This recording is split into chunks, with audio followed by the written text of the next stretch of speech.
A Zelda game without bosses is like rice without any curry. Like, yeah, you could just eat the rice, it might even taste good fried or with a little salt, but where's the dal? Where's the paneer? Where's the chicken tikka? Bosses are what make Zelda games feel unique and interesting, and Skyward Sword has no lack of interesting and unique bosses indeed. So buckle up and get ready, because to continue my series explaining every boss in every Zelda game, we're gonna dive deep into the stories and lore behind every single boss in the first game on the timeline, The Legend of Zelda Skyward Sword, and spoiler alert, obviously. The first genre or grouping of bosses we'll cover would be those that are the natural enemies of the game. What I mean by that is bosses or beings that may have not been affected by Demise's malice or Ghirahim's personality, or at least the ones that are not confirmed to have been affected. Speaking of enemies that aren't confirmed to be affected, there are a few bosses that fit this criteria that aren't really bosses, but do serve as mini bosses the first time they're encountered due to the fact that they are a bit tougher than your average bokoblin, which is a trend that happens with these same enemies in a lot of Zelda games actually. First up is the Lizalfos, which is a monster that may or may not have been entirely created out of the evil power and malice of Demise, many years ago when he initially created his armies to battle against Hylia and the forces of light. The reason I say they may have been created by Demise is because Fi tells us directly that Demise is the source of all monsters. However, there are some monsters which I'll go over that didn't stem from Demise, so it's also possible that things like the Lizalfos are naturally occurring species in the land of Hyrule, but I digress. The next boss that may have not originated from Demise's power is the Moldarak, which is a giant armor-clad 1,000-year-old scorpion monster with a large singular eye. Well, actually 3 eyes with 2 in its claws and 1 in the middle, which is reminiscent of Goma, which is another reappearing boss of the Zelda franchise that appears differently each time, but every time being some sort of an arachnid monster that always features a singular main eye for Link to normally shoot at. The Moldarak is actually just an aged version of the much more abundant and much more tiny Araka monsters, which are very similar to just real-life scorpions, with 1 eye. We don't have any specific reason to believe these monsters were created by Demise, except for the fact that they disappear in a puff of purple smoke when they die, but you know, it could go either way. Next up is a boss that would actually be difficult to connect to Demise, and that is the 100% robotic artificial life form known as the LD-002G Servo, or as I like to call him, Yarg, the robot pirate. Beep boop. Servo is a member of the ancient robot race encountered on the sand ship, which used to be just a regular ship before the sea became sand. Also, fun fact, the LD in all these robots' names stands for Lanayru Desert, which makes sense until you remember that when they were created, it was an ocean, not a desert. But we just won't dwell on that for too long. We actually know a little bit about Servo's backstory too. According to a single word from Fi, it's possible that Servo used to be a member of the crew of the ship, led by LD-301N Skipper, and that Servo then led a few other crew members in a mutiny against Skipper and his loyal crew. But I know what you're thinking, how could robots command a ship and even mutiny against each other? Where did they come from? Well, and this is just a theory of course, but in my opinion, the ancient robots were created by an ancient race of people that are closely associated with Hylia and Nehru and technology and also the color blue, you know, the Sheikah. We know they existed in the ancient times of Skyward Sword because Impa comes from the past. I think it's pretty plausible that the Sheikah were mining time shift stones in order to create the Gate of Time under order of the goddess Hylia, who is credited with the creation of the Gate of Time and also possibly being the goddess of time itself, but hey, that's a whole other theory. The time shift stones that are cut and processed even have an ancient version of the Sheikah eye symbol present on them. I think that the ancient robots were most likely created either by the Sheikah or by Hylia herself in order to assist in mining time shift stones. Perhaps even in order to find all of the powerful resource there is to find in the world before it can fall into the clutches of Demise. Because if Demise were to also harness the ability to travel through time at will,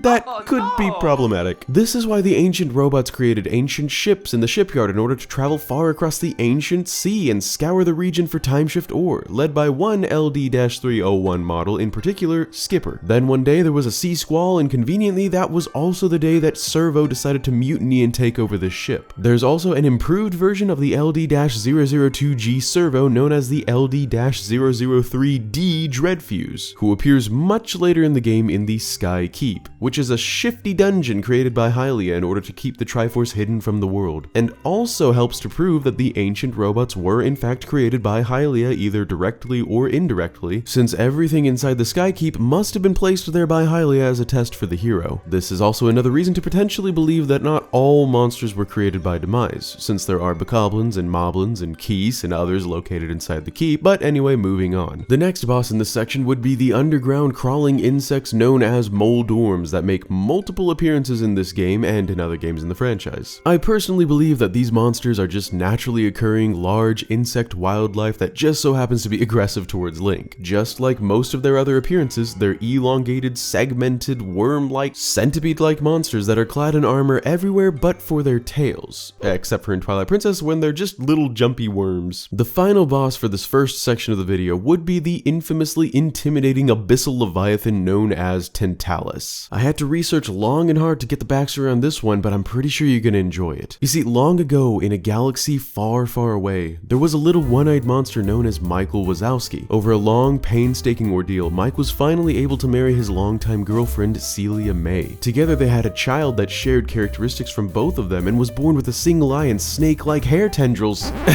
In all seriousness though, this boss out of pretty much every Zelda boss in the history of Zelda bosses is probably one of the worst designs for an abyssal leviathan that I've ever seen. And yes, its design looks like something out of Monsters Incorporated. Eerily similar, in fact. Like seriously, does Disney know about this? Do they need to get involved? But appearances aside, there are a couple things that we can guess about its background, which otherwise is completely devoid of any and all details. See, when you actually face the giant tentacle monster, it's in the distant past, as proven by all the water around the boat, and also the fact that the boat doesn't look like a piece of garbage. And also, when you talk to your flying blue computer companion about Tantalus, she confirms that it was a tyrant of the ancient seas. Now, this is particularly interesting because we also know that where Tantalus is, a storm or sea squall is sure to follow, as proven by the storm or sea squall that we can see here while fighting it. And while we don't have any other confirmed records of an ancient sea monster plaguing anybody in the game, we do have a record of an ancient terrible sea squall that happened on the same day that the mutiny occurred aboard Skipper's ship. And personally, I don't find that a coincidence. So on the one hand, it could be that Demise or Ghirahim was responsible for creating Tantalus and making Tantalus make storms that led to mutinies, or on the other hand, it could be that the fearsome pirate Servo and his scurvy robo crew found some way to call upon the abyssal leviathan to aid them in their quest for mutiny. I think I like that explanation better because it gives some mythological feel to Tantalus and makes the relationship between it and Servo seem kind of like the one between the Kraken and Davy Jones. What can I say? I love Pirates of the Caribbean, and Tantalus is pretty Kraken-like, you've got to admit. But whether Tantalus was simply a mysterious mythological monster of the deep from ancient times that was called upon by scurvy pirates, or it was created by Demise is up to you to believe, of course. But one other detail I'll point out that could mean nothing but could also mean something is that Tantalus's English name, you know, Tantalus, is extremely similar to Tantalus, which is a Greek mythological figure, one of Zeus's many children that was famously punished by being made to stand in a pool of water that he could not drink out of with an apple hanging from a tree above him that he could not eat because it was just out of reach. That's actually where our modern word tantalize or tantalizing comes from. How that relates to Tantalus, I'm not sure, but do with that information what you will. Who knows, maybe Tantalus wasn't always an abyssal sea monster but was cursed into that form long ago as a punishment. Moving on to the next segment of the video, it's time to talk about the many bosses that were definitely created or influenced by the dark powers of Demise and co. The most obvious ones would be the Stalfos enemies, or the more powerful Stalmaster variants, which are of course risen undead skeletal monsters that were at one point warriors in life. They're also one of the only monsters in the entire franchise that has made an appearance in every Zelda game, I think. I'm not sure, I scripted that off the top of my head. Somebody watching fact check that for me, but I'm pretty sure they've been in every Zelda game. Anyway, their explanation is the same as always, which is that they are corpses quickened once more by Demise. Next up, we've got the main boss Scaldera, the pyroclastic fiend from the Earth Temple. You know, that boulder-looking living glob of lava that uses a bunch of rock as armor. Fortunately for us, we've got a pretty direct confirmation from Ghirahim himself that Scaldera was more than likely a demon created by Ghirahim. He knows about Scaldera, he even introduces Link to Scaldera, who he calls his friend. What a hospitable guy. I guess I'll have to refer to Scaldera as the pyroclastic friend from now on. Next up, we've got the one, the only, the terrifying ancient automaton Koloktos, located deep within the ancient cistern. Now, besides Ghirahim or Demise himself, Koloktos is undoubtedly one of the most recognizable bosses in all of Zelda Zelda history. I mean, just look at this thing. It's shiny, it's kinda creepy, it's got 6 arms and wee little legs. I mean, what's not to love? As its name insinuates, and in conjunction with the ancient cistern within which it is located, Koloktos is in fact ancient. And given that it was an automaton that was ultimately tasked with guarding the Chamber of the Flame, I'm pretty sure Hylia, who apparently had a knack for making robots, was the one to create both the dungeon itself and Koloktos. That being said, Koloktos might have actually been a sentient machine once, much like the LD models, if it weren't for Ghirahim's interference and the corruption of Demise's malice. That's right, you heard me, Malice, the same stuff that's swirling around in Breath of the Wild that goes by the name Calamity Ganon. You may have heard of it. I mean, the pieces add up. It came from Ghirahim, which came from Demise, and it's a dark purple goopy substance that possesses and corrupts technology. And it's probably the same substance that's dropped by the cursed bokoblins, which are also present in the dungeon, which is monster malice referred to as an evil crystal when it crystallizes. Pharaon also states that the cistern used to not have any monsters inside, so this means that once Demise or maybe Ghirahim got word of Link obtaining the goddess sword, Ghirahim took it upon himself to leak malice into the dungeon personally. But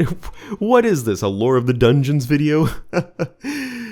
No, it's not, so we're gonna move on. Next up is the Dark Lizalfos, which, just like their name sounds, are the dark versions of regular Lizalfos. These Dark Lizalfos are to Lizalfos what cursed bokoblins are to bokoblins. Well, kind of, because they don't look like zombies, but they can curse Link, just like cursed bokoblin bites do. They don't drop evil crystals as loot, but the fact that other enemies in the game that can also inflict curse, like the cursed bokoblins or dark keys, do drop evil crystals leads me to believe that the ability to curse, at least in Skyward Sword, comes directly from being possessed by Demise's malice as proven by the evil crystals. So in a nutshell, Dark Lizalfos are more than likely malice-tainted Lizalfos. Next up, but also in the same dungeon that the Dark Lizalfos are first encountered, are the multiple appearing lava hand monsters known as Magmanoses. And to be honest with you, there's literally nothing about their origins in the game. So logically, I feel that just like Ghirahim was able to create a living lava demon monster known as Scaldera the Pyroclastic Friend, he probably was also able to create these living lava demon hand monsters. Who knows, maybe Scaldera and the Magmanoses are not only a cool band name, but also the result of malice being conjoined with the lava of Death Mountain, I mean Elden Volcano, something we may be seeing happen again in Tears of the Kingdom. And speaking of malice, the final boss to cover before covering the big baddies themselves would be the easily forgettable Bylacite, which is the parasite responsible for corrupting Levius or Levias or however you pronounce his name, the Windfish, and also for causing his temporary insanity. Bylacite is malice, plain and simple. Seriously, just look at this concept art for Levias. Dark reddish purple clouds, corruption, sentient eyeballs. Yeah, that literally fits the bill for exactly what malice is in Breath of the Wild. The only question I have is, when did Levias get corrupted? If he stayed flying up above the cloud barrier, then he should have been largely unaffected by any of the badness happening on the surface, right? Well, as we see in the Leviathan Bones of Breath of the Wild and the ending cutscene for Link's Awakening, windfishes can definitely descend down to the surface at will. And in Skyward Sword, we even see Levias flying back up to the sky from beneath the cloud barrier, and there's only one thing down there, the surface. So it's possible that Ghirahim started messing with the Thunderdome, turning it into a Thunderdome, and Levias then flew down to the surface to check out what the heck was going on, and subsequently got corrupted by malice somehow. He never actually sheds light on what happened, though personally, I'm of the opinion that it was in fact Ghirahim's doing. Seriously, when in doubt, blame Demise's uber-powerful super demon running around the world with the express purpose of setting everything as out of order as possible. And what a masterful segue into talking about the fabulous boy himself in the final segment of this video. But right before we do explain Mr. Eyeshadow, I wanted to thank you for watching these videos. Seriously, I know it doesn't really matter to the vast majority watching right now, but it means a lot to me. If this isn't the first one of these videos of mine you've watched, or if you enjoy this one being your first one so far, by the way, hi, my name is Bandit, nice to meet you. I wanted to ask if you would be so kind as to consider subscribing to the channel. I know lots of you are either rolling your eyes or looking to fast forward the segment right now, and that's okay, but for those of you still listening, I just wanted you to know that for the first time, I'm beginning to feel like this channel could really grow. Like, really grow. Especially with this Lore of the Bosses series expanding into other franchises. And I can see that 80% of my viewers, or about 4 out of every 5 people watching my videos currently, are actually not subscribed to the channel. To put that into perspective, if that were flipped and it was actually 80% of you that are subscribed, then this channel would literally be at over 1 million subscribers since starting the Lore of the Bosses series, which is insane to think about. But anyway, I won't take up any more runtime talking about this. Once again, thank you so much for watching, and please consider subscribing to help grow the channel and flip that statistic to help get us to, let's say, 300,000? Dream big, right? And you can always unsubscribe later if I lose my touch. And now back to Ghirahim. And really, it's kind of hard to explain Ghirahim's existence without also explaining Demise's, but in either case, let's start with what we know about Ghirahim. We know that he's a demon lord, being one of the most powerful versions of monsters in the entire franchise, who proclaims himself to be the Lord of the Surface, and that he was created by Demise in order to be an extension of his will and carry on the battle against Hylia no matter how many years it might take, which is exactly parallel to Fi, who was created by Hylia in order to be an extension of her will and carry on the battle against Demise no matter how many years that might take. But more on the parallelism between these two parties in just a bit. He's also very confident and driven and cunning, able to thwart even a wish of the Triforce, but none of that is crucial information. To be honest, Ghirahim really isn't that hard to explain. He was created by Demise. He serves Demise. Case closed. The real mystery is, why is everything regarding Ghirahim and Demise strangely exactly parallel to Hylia and her partner? Well, I'll tell you what I think, but forewarning, we are entering the major theory zone. Of course, you are as always welcome to believe whatever you personally would like to. I'd like to start off by saying that there are many different theories about how Demise came from Lorule and stuff like that, and it's all really good stuff. Ultimately, as far as I can tell, it comes down to the fact that Demise is said to have emerged from a fissure or crack within the earth, and his Master Sword, aka Ghirahim in sword form, has an inverted Triforce symbol in the exact place where the Hylia Master Sword has an upright one. The fissure that he emerged from is similar to the fissures that connect Lorule and Hyrule in A Link Between Worlds, and the inverted Triforce symbol is seemingly the same as the inverted Triforce symbol also from Lorule, which was a land destroyed long ago. This theory insinuates that that might even be the entire reasoning for Demise invading Hyrule, so that he could have Hyrule's Triforce instead. Like I said, this is actually a really good theory and really great way of thinking, but it does leave a few things up to the imagination. For instance, it doesn't explain where Demise came from, as in literally where, or rather who he came from. It also doesn't explain his intentions, as in why he wants a Triforce in the first place, or why he hates, you know, good. My theory will explain both. In the beginning, the goddesses created everything. Every ocean, every mountain, every creature, down to every last blade of grass. And this isn't debatable. This is canonical, proven lore that even has its own cutscenes in Ocarina of Time and Twilight Princess. And once the goddesses were finished with their creation, they left the world, and at the point of their departure, the Triforce was made. However, that was not all that was created. Now, I'd like to ask you something. Something that's very philosophical, but also a cold reality.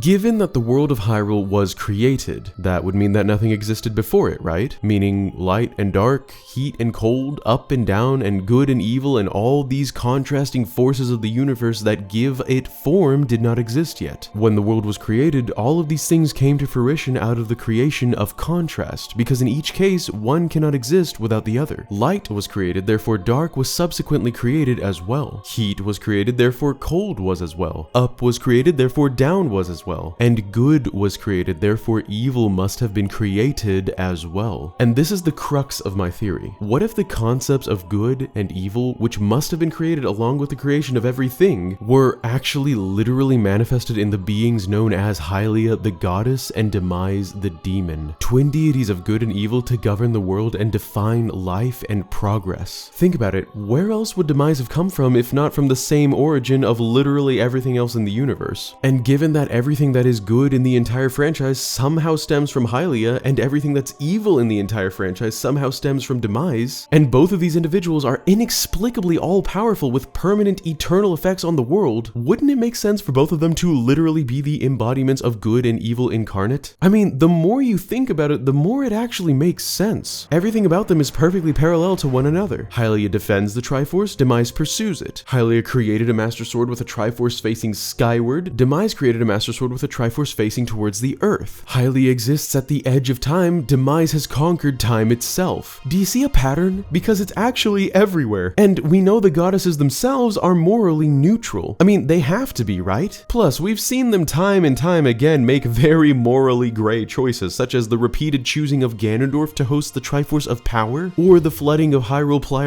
Or the flooding of Hyrule prior to Wind Waker, you know not everyone made it out alive of that one. Mountaintops are only so big. So in my opinion, this works perfectly because the goddesses themselves are outside of our ideologies of good and evil, because they created it. But okay, you're probably thinking right about now, yeah, that's logical and philosophical and everything, and it does explain exactly where Demise came from, but what about his rage? His hatred that never perishes? Where did that come from? And that is a great question, because seriously, what happened to Demise to make him so eternally hateful of the goddesses in Hylia? Well, here's a simple kind of paradoxical answer for you. What if he's simply self-aware? Demise isn't stupid, actually quite the opposite. He's brilliant and so masterful a tactician that he successfully plotted his own escape from his imprisoned form before he was even imprisoned by creating Ghirahim. So what if Demise is so hateful of the goddesses because he knows why they created him, and he didn't ask to be made? He didn't ask for this life of pain. And I know that's a really dark concept, but seriously, what if you found out one day that you were created for the sole purpose of being the incarnation of evil in the world? You were never destined for a nice or good or happy ending unlike your twin Hylia. Instead, you had only bitterness and defeat to look forward to, as ordained by your creators. So you let your anger at your own existence overcome you and become your every thought, not knowing that in your blind rage and defiance of your creators and your twin, you were becoming exactly what they had intended you would become: hatred itself. An eternal curse upon good and a necessary force to drive life into death, into life, into death, into life again, all in an eternal cycle. Because without contrast, we don't have color. Without darkness, we don't have light. And without a necessary evil, we don't have good. And that is my explanation for why Demise, or more specifically, the Bringer of Demise, as is his real name in Japanese, was created. I do hope you enjoyed my explanations, and if you did, please consider leaving a like on the video to get it spread around more, and hey, subscribe if you haven't yet, because I and the future of the channel would greatly appreciate it. Also, you'd stick around for a bunch of extremely cool videos, so just you wait. Huge thanks as always to my bandit crew, of which I have a few new names to announce. Say hi to Aslan J, Gabriel, Chris H, Sebastian D, Jean-Francois P, Owen W, and Raging Zekron, who all joined up on Patreon and right here on YouTube. Seriously, what a turnout. You guys are all amazing and take my breath away and are the reason I keep making these videos, and just gosh darn it, thank you. That's all I've got in this one, so be sure to follow me on my socials and I'll see you next time. This is Bandit, signing out. Peace!